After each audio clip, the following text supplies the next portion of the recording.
Ribuan perangkat desa dari berbagai daerah kembali berunjuk rasa di gedung DPR RI. Mereka mengenakan seragam lengkap dan mengusung berbagai spanduk untuk mengajukan sejumlah tuntutan. Kejelasan status kepegawaian, peningkatan kesejahteraan, jaminan sosial dan kesehatan menjadi seruan para perangkat desa kepada pemerintah pusat melalui para anggota dewan.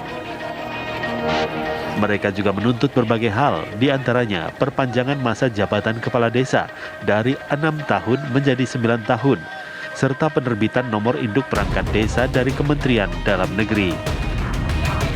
Sebelumnya para kepala desa ini juga telah melakukan demo pada 17 Januari lalu. Dalam aksinya mereka juga sempat melakukan pemblokiran jalan dan akses jalur busway. Petugas kepolisian yang berjaga terpaksa berdebat dengan sejumlah perangkat desa agar warga yang menggunakan roda 2 serta kendaraan Transjakarta bisa melewati Jalan Gatot Subroto. Dari Jakarta, Asben Benef Yogakus Pratomo, TV One mengabarkan.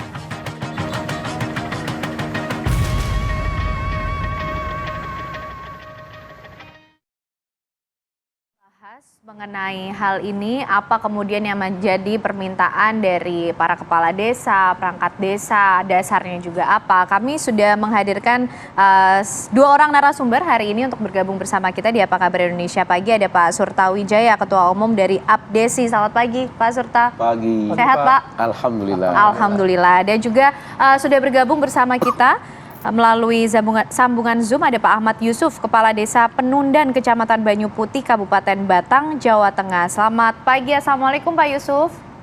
Waalaikumsalam, selamat pagi. Oke, baik. Saya mau mulai dari Pak Surta dulu. Pak Surta, kemarin ini ramai-ramai mendatangi kantor DPR. Apa saja yang disuarakan oleh sejumlah atau kelompok dari kepala desa ini, Pak? Karena nampaknya ada suara yang berbeda nih. Oke Bu, kita flashback ke belakang dulu ya Bu. Bicara desa, kita lihat kan luas wilayah ini kan 70% itu adalah lautan dan 30% daratan. Kemudian 17.000 kepulauan. Artinya Indonesia ini memang mayoritas adalah pedesaan. Nah dari persoalan itu kita lihat lagi sejarah melihat, kalau kita lihat kapan tuh desa lahir kan susah. Tapi kita lihat dari pertemuan prasasti yang ada di Jawa Barat pada 1350 Masehi, itu jelas desa sudah ada sebelum Belanda. Nah, artinya bahwa di mana desa lebih awal ketimbang Republik ini. Nah, teman-teman kepala desa adalah mengajukan perpanjangan karena mungkin jedah dalam sebuah memimpin desa itu 6 tahun terlalu singkat. Itu diantaranya. Persoalan pro dan kontra itu bukan pro dan kontra, yang dikhawatirkan ketika teman-teman sedang memimpin sebuah desa ini terjadi perubahan 9 tahun, 2 periode, itu mengkhawatirkan bagaimana teman-teman yang sedang bekerja memimpin desa ini yang sudah 2 periode. Dan makanya kami mengusulkan 3 periode. Atau tanpa periodisasi. Itu yang diharapkan. Selamanya begitu Pak? Kalau selamanya mungkin nggak mungkin. Karena pemilihan kepala desa itu adalah jangan pun 1 periode 2 periode. Ketika 1 periode keduanya tidak bisa dipilih pun belum tentu dia bisa memimpin kembali. Karena yang memilih masyarakat sendiri. Oke, dari 6 tahun kemudian perpanjang 9 tahun dan mungkin juga ada usulan sampai 27 tahun gitu ya. Untuk optimalisasi program gitu. Mungkin kira-kira begitu. Kenapa angka 6 tahun ini tidak cukup Pak gitu? 6 tahun kan juga lama. Ya, saya merasa memimpin desa mengalami ketika saya jadi pemimpin pertama, itu beda banget. Mungkin memimpin desa dengan Bupati, Gubernur, Wali Kota, dan Presiden. Karena beliau sangat dekat proses pemilihan kepala desa antara lawan dan kawan. Itu benar-benar butuh sebuah proses yang cukup panjang dalam menyatukan menjadi kondusivitas masyarakat itu. Oke, soal kondusivitas ya berarti ya. Saya mau langsung ke Pak Yusuf. Pak Yusuf, tanggapan Anda, saya dengar juga Anda sebenarnya tidak sepakat ada perpanjangan periode kepemimpinan kepala desa. Kalau Anda sudah mendengar dari Pak Surta, apa argumentasi Anda Pak Yusuf? Ya, terima kasih. Selamat pagi Mas Bayu dan salam hormat pada Bapak Surta. Yang pertama di sini saya bicara sebagai pribadi ya, tidak mewakili paguyuban atau asosiasi kepala desa Malakun. Jadi betul-betul ini aspirasi saya pribadi, baik pada wawancara hari ini maupun artikel yang sudah pernah saya tulis. Yang kedua,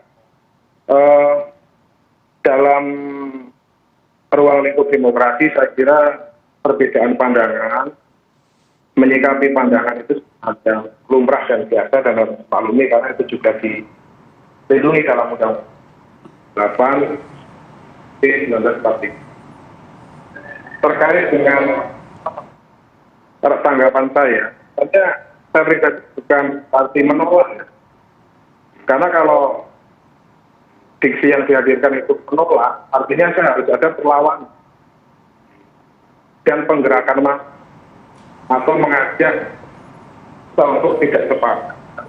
Jadi saya tapi hanya pandangan dari berbeda tentang revisi Undang-Undang Nomor 6 tahun 2014.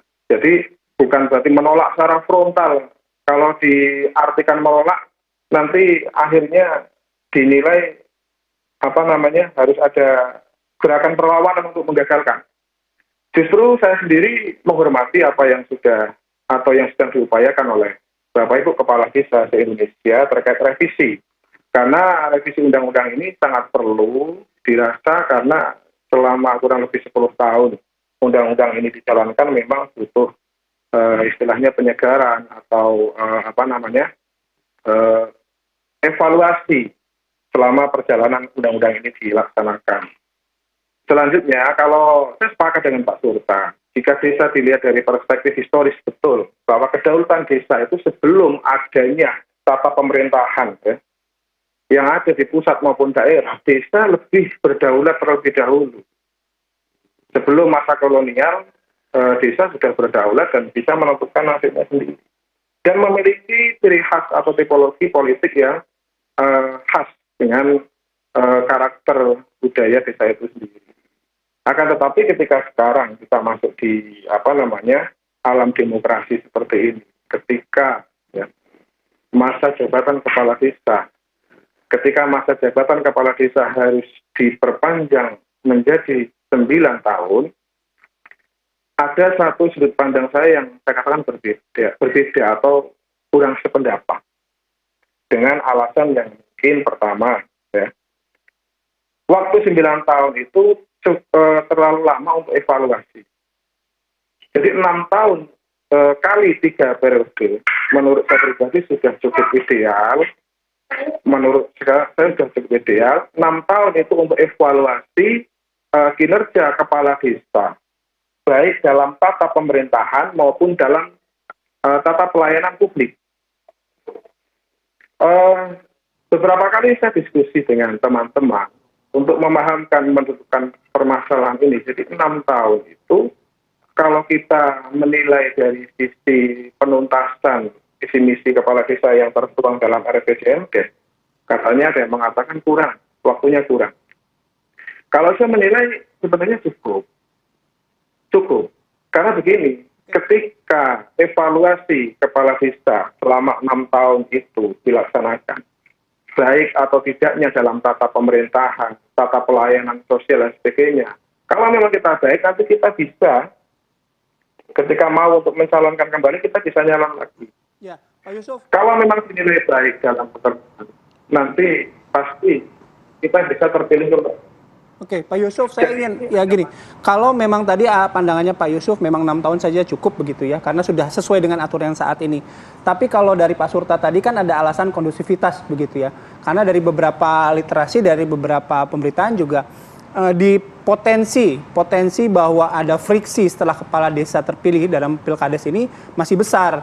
Nah, akhirnya mungkin Pak Surta juga menyampaikan ini, agar kondusivitas itu terjaga, ya kepala desanya diperpanjang saja masa jabatannya. Soal kondusivitas ini gimana Pak Yusuf? Terkait dengan kondusivitas, artinya kan mungkin yang disoroti masalah gesekan horizontal antara masyarakat, baik itu dari pendukung calon terpilih atau yang calon tidak terpilih. Begini, ada 2 hal yang perlu saya sampaikan terkait terjadinya gesekan di masyarakat. Yang pertama, Ini meskipun tidak terjadi di semua desa, ya. Saya tidak mengeneralisir. Yang pertama, terkadang ada juga kepala desa yang sengaja, ya, secara tidak langsung itu memelihara gesekan itu. Yang saya maksud di sini, biar tidak salah paham nantinya ya, tidak dipelintir informasinya. Kenapa saya sampaikan seperti itu? Karena kadang kepala desa terpilih itu masih mengklasifikasikan bahwa ini pendukung saya, ya, yang secara kebijakan administratif maupun kebijakan politik masih dinomor-satukan. Sehingga mengenyampingkan warga masyarakat yang saat itu bukan atau tidak memilih, yang tidak memilih. Tapi ada juga banyak, tidak sedikit, kepala desa yang sudah melakukan konsolidasi politik, ya. Artinya sudah tidak lagi melihat bahwa mereka itu bukan pemilih saya atau bukan pemilih saya, semuanya secara holistik itu adalah masyarakat saya. Akan tetapi justru kadang gesekan itu muncul dari calon yang tidak jadi.